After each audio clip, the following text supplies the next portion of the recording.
Hi you guys, Anna here in downtown Zacatecas, in the state of Zacatecas, Mexico. A beautiful location, and I'm actually, you guys, just to do a visual description for my blind subscribers, I'm videotaping the sidewalk because they're telling me I have, well, let me go back. I have a little bit of light perception and I can see the lights. They don't really help. Oh, I don't see shadows or just the light. Just light perception.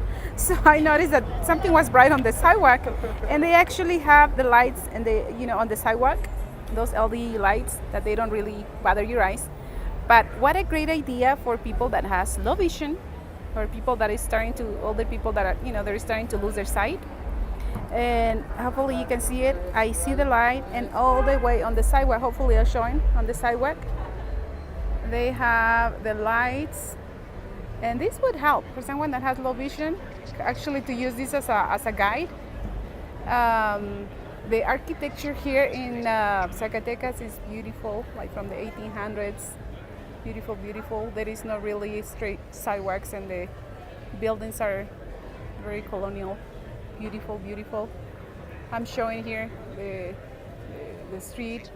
Going around, showing. I was told that McDonald's. What is a McDonald's? There is a McDonald's that is very interesting looking. Well, it's beautiful. The architecture, they let me touch the outside.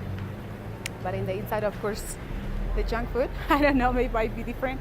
Over here in front of us, it's a candy store with a Katrina and a Katrino. And they have all kinds of candies, typical candy from Mexico and Zacatecas. It's really good. Tequila. They sell the tequila of Antonio Aguilar, this famous Mexican singer who passed away a few years ago. But he was from the state of Zacatecas. And I'm showing the steps going up to the store.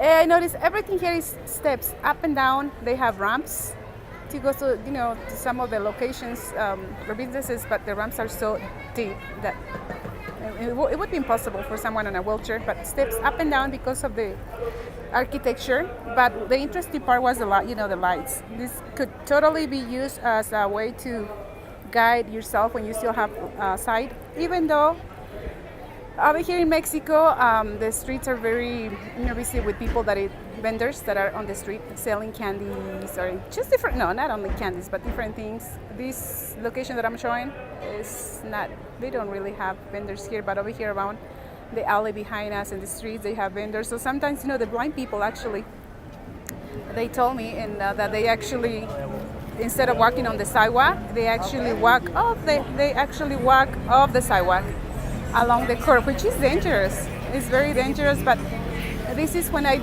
appreciate the accessibility that I have in the United States. It's great over there, but the lights is great. In Mexico City, when I went to Mexico City, actually, I saw the guide that they have, very close to El Zocalo area, and they have a guide, those little bumps on the middle of the sidewalk that you can just follow along, and that the blind people over there use to go to the school for the blind that is around that area.